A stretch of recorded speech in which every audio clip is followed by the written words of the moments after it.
আল্লাহর নিয়ামতের শুকরিয়া আদায় করলে আল্লাহ পাক বান্দার জন্য কি করেন? হাদিসে পাকের মধ্যে আসছেন, যেই বান্দা ছোট্ট নিয়ামতের শুকরিয়া আদায় করে না, ওই বান্দাটা বড় নিয়ামতেরও শুকরিয়া আদায় করে না। অতএব ছোট্ট এবং বড় সকল নিয়ামতের শুকরিয়া আদায় করতে হবে। হাদিসে পাকের মধ্যে নবীজি বলেন, قال رسول الله صلى الله عليه وسلم من لا يشكر القليل لا يشكر الكثير।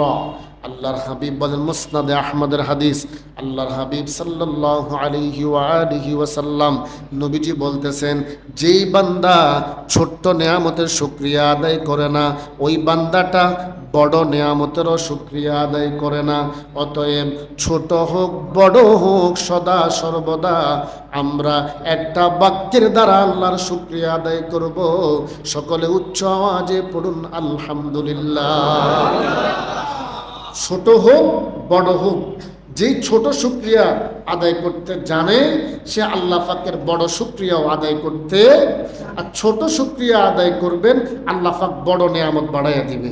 আর ছোটখাটো শুকরিয়ার যদি আপনি শুকরিয়া আদায় না করেন, মনে করেন এই রমজান মোবারকে আপনি ব্যবসা করলেন, আপনার টার্গেট ছিল আপনি 10 লক্ষ টাকা লাভ করবেন, দেখা গেল সেখানে লাভ হয়েছে 5 লক্ষ টাকা, শুকরিয়া আদায় করেন নাই। আগামী বছর ব্যবসা থাকে কি না থাকে এটাও সন্দিহান। আর আপনি যদি বলেন আলহামদুলিল্লাহ আমার টার্গেট ছিল 10 লক্ষ টাকা, কি হয়েছে, আল্লাহ পাক 5 লাখ টাকা দিয়েছেন, আমি শুকরিয়া, দেখবেন খোদা কি কসম এর পরের বছর থেকে আল্লাহ পাক আপনাকে 3-5 লাখ টাকা লাভ দিয়ে দিবে। দেওয়ার মালিককে আল্লাহ। যে আল্লাহ ফকিরকে ধনী বানাইয়া দে, ধনীকে ফকির বানাইয়া দে, ক্ষমতা কার? আল্লাহ। এর জন্য সদা সর্বদা আল্লাহর শুকরিয়া আদায় করতে হবে। দেখেন আমার নবী কিভাবে আল্লাহর শুকরিয়া আদায় করতেন। সহিহ বুখারীতে আমি যে হাদিস খুতবাতে পড়ছি, আন আয়েশা রাদিয়াল্লাহু তাআলা আনহা قالت كان النبي صلى الله عليه وسلم يقوم من الليل حتى تتفطر قدماه فقلت تفعل هذا يا رسول الله قد غفر لك ما تقدم من ذنبك وما تأخر قال أفلا أكون عبدا شكورا قلنا سبحان الله। আম্মা জান আয়েশা সিদ্দিকা রাদিয়াল্লাহু তাআলা আনহা বলেন, এর দুনিয়ার মানুষ তোমরা শুনো, আল্লাহর হাবিব এক দিন রাত্রের বেলায় নফল নামাজ পড়ার জন্য যখন দাঁড়াতেন, নবী পাকের কদম মোবারক ফাগুলো ফুলে যেতেন, এমনভাবে ফুলে যেতেন রক্ত এসে যেত। নবীজি এক দীর্ঘক্ষণ নামাজে দাঁড়িয়ে থাকতেন। নামাজ যখন শেষ হলো, আম্মা জান আয়েশা সিদ্দিকা রাদিয়াল্লাহু তাআলা আনহা বলে, ইয়া রাসূলুল্লাহ ইয়া হাবিবাল্লাহ কদ গুফিরা লাকা মা তাকদ্দামা মিন যামবিকা ওয়া মা তাআখার। ও দয়াল নবী, মায়ার নবী গো, আপনার তো কোনো গুনাহ নাই, কোনো গুনাহ নাই, আল্লাহ পাক আপনার সমস্ত গুনাহ মাফ করে দিয়েছেন। এটা উম্মতদেরকে বোঝানোর জন্য, আমার নবীর তো কোনো গুনাহ নাই।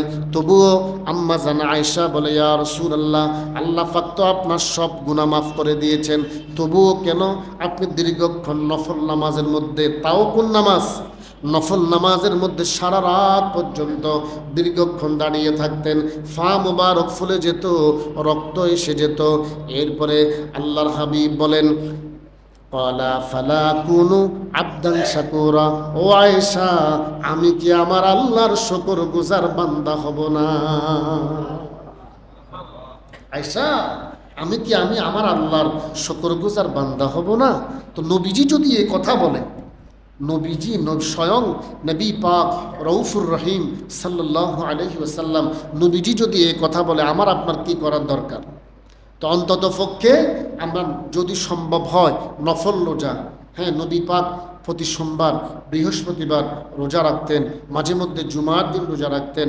আল্লাহর হাবিব সাল্লাল্লাহু আলাইহি ওয়াসাল্লাম প্রত্যেক মাসে 3 দিন কখনো রোজা ছাড়তেন না, 13, 14, 15 আইয়ামে বীজের রোজা। নবী পাক প্রত্যেক দিন ওয়ামিনাল লাইলি ফাতাহাজ্জাদ বিহি নাফিলাতাল লাক আসা আন ইয়াবআসাকা রাব্বুকা মাকামান মাহমুদা। আল্লাহ পাক নবীজিকে রাতের বেলায় সালাতে তাহাজ্জুদ পড়ার জন্য স্বয়ং আল্লাহ পাক নির্দেশ দিয়েছেন, ইয়া রাসূলুল্লাহ, আপনি যদি এইভাবে আপনার রবের শুকরিয়া আদায় করেন, অচিরে আপনার রব আপনাকে মাকামে মাহমুদ দান করবে।